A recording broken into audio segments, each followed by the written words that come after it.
Dalam nama Bapa dan Putra dan Roh Kudus. Amin. Bapak, Ibu, Saudara-saudari, umat beriman yang terkasih, salam sejahtera untuk kita semua.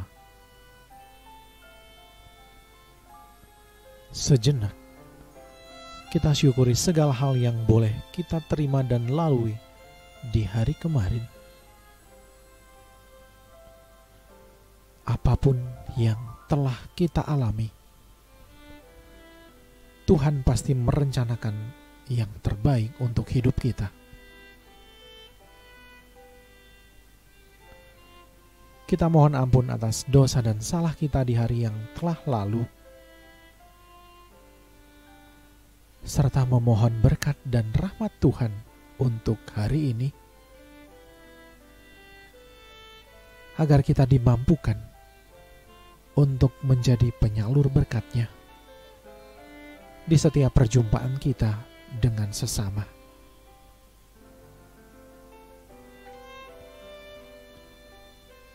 Perkenankan juga kami mengucapkan selamat ulang tahun untuk Anda yang merayakannya hari ini. Semoga Tuhan menganugerahi Anda umur yang panjang, kesehatan jiwa dan raga, serta kebahagiaan dalam hidup ini.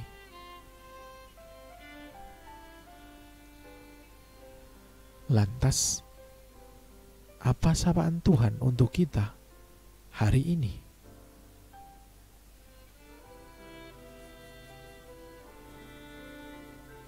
Bersama-sama dengan gereja Allah yang kudus, mari hening sejenak, membersihkan hati kita, agar layak dan pantas mendengar sapaan-Nya yang kudus.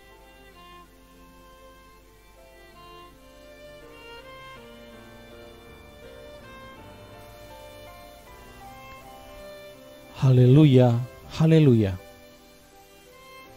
Aku akan mengutus roh kebenaran kepadamu, sabda Tuhan, dan Ia akan memimpin kamu ke dalam seluruh kebenaran. Haleluya.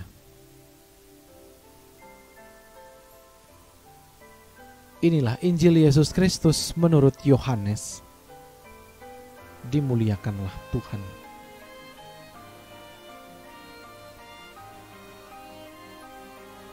Tetapi sekarang aku pergi kepada Dia yang telah mengutus aku, dan tiada seorang pun di antara kamu yang bertanya kepadaku, kemana engkau pergi? Tetapi karena aku mengatakan hal itu kepadamu, sebab itu hatimu berduka cita.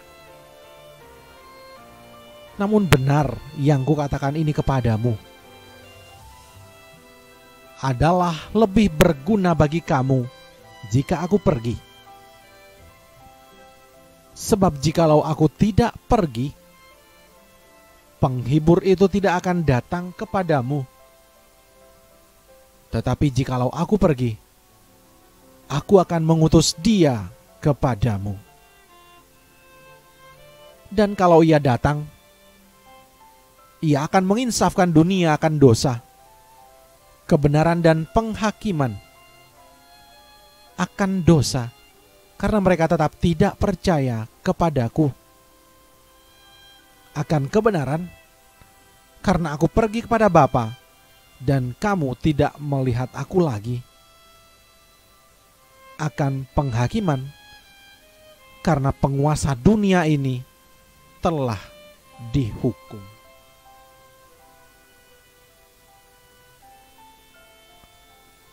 Demikianlah Injil Tuhan. Terpujilah Kristus. Bapak, Ibu, Saudara-saudari umat beriman yang terkasih,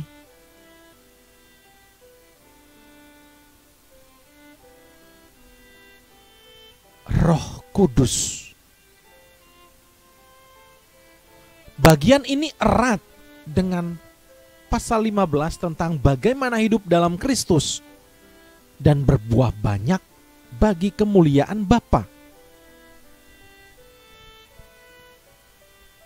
Sebelumnya dicatat bahwa para murid bertanya kemana Yesus akan pergi. Kali ini Tuhan justru menegur karena mereka tidak lagi menanyakan hal itu. Mungkin pengetahuan bahwa Yesus akan pergi dan mereka akan kehilangan Dia mengganggu pikiran mereka. Kini Tuhan menjelaskan bahwa kepergiannya justru baik bagi mereka karena kepergiannya ke salib dan ke surga sesudah kebangkitan merampungkan seluruh rencana keselamatan Allah bagi miliknya. Jadi, kepergian Yesus justru membuat para murid ada dalam posisi menikmati seluruh janji keselamatan Allah.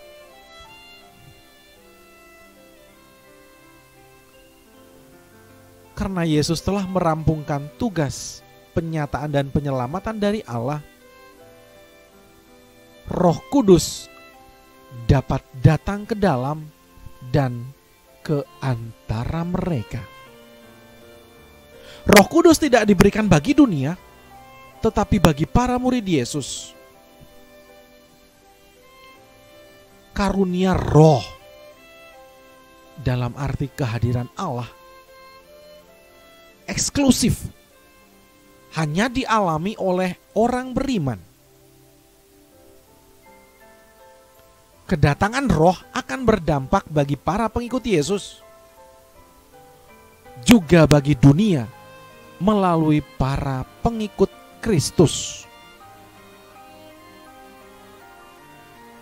Bagi orang beriman, Roh Kudus akan meneruskan kehadiran dan karya Yesus, menjadi penghibur atau pendamping yang selalu siap membela dan memimpin.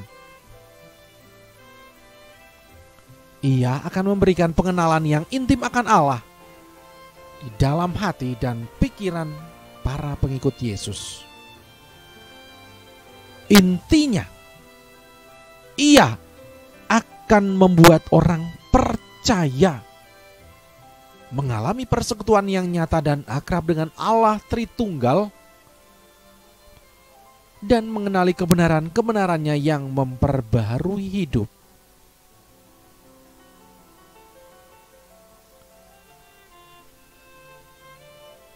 Umat beriman yang dikasihi Tuhan, kehadiran dan karya roh dalam diri orang Kristen pasti membawa dampak ke dalam dunia. Jika orang Kristen hidup akrab dengan Tuhan, menaati dan mengalami penyertaannya yang baik dan kudus, mereka pasti akan berpengaruh. Seperti Yesus datang bukan untuk membawa damai yang semu, tetapi pedang yang membedah dan mengerat dosa. Demikian juga kehadiran orang Kristen di tengah dunia. Pertama, menimbulkan kepekaan akan dosa. Kedua, menunjukkan kebenaran. Ketiga, menyatakan penghakiman Allah. Ketiga dampak ini tidak saja berkaitan dengan soal pola hidup etis, tetapi terutama tentang sikap dunia terhadap Yesus yang mereka tolak dan terhadap iblis yang mereka ikuti.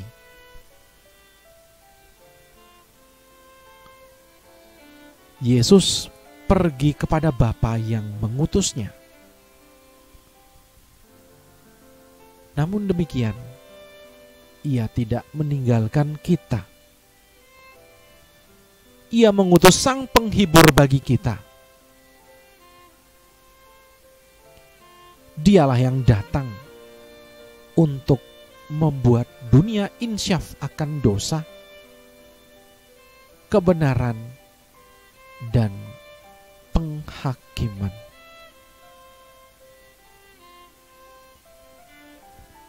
Amin. Selamat merenungkan kehadiran Roh Kudus dalam diri kita. Apakah Roh Kudus berdampak ataukah belum bagi kehidupan di sekitar kita?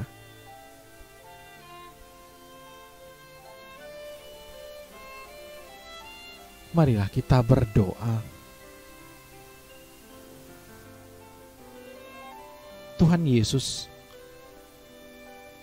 terima kasih penuh syukur kami haturkan kepadamu, karena Engkau telah mendoakan kami, bukan dunia, ke hadapan hadirat Bapa. Dalam doamu, Engkau mengatakan bahwa bukan untuk dunia Engkau berdoa, tetapi untuk kami semua yang telah diberikan Bapa kepadamu. Sebab kami adalah milik Bapa, dan segala milikmu adalah milik Bapa, dan milik Bapa adalah milikmu. Dan Engkau telah dimuliakan di dalam kami semua. Terpujilah namamu selalu ya Yesus, Tuhan dan Juru Selamat kami, kini dan sepanjang masa. Amin. Kemuliaan kepada Bapa dan Putra dan Roh Kudus, seperti pada permulaan, sekarang, selalu, dan sepanjang segala abad. Amin. Dalam nama Bapa dan Putra dan Roh Kudus. Amin.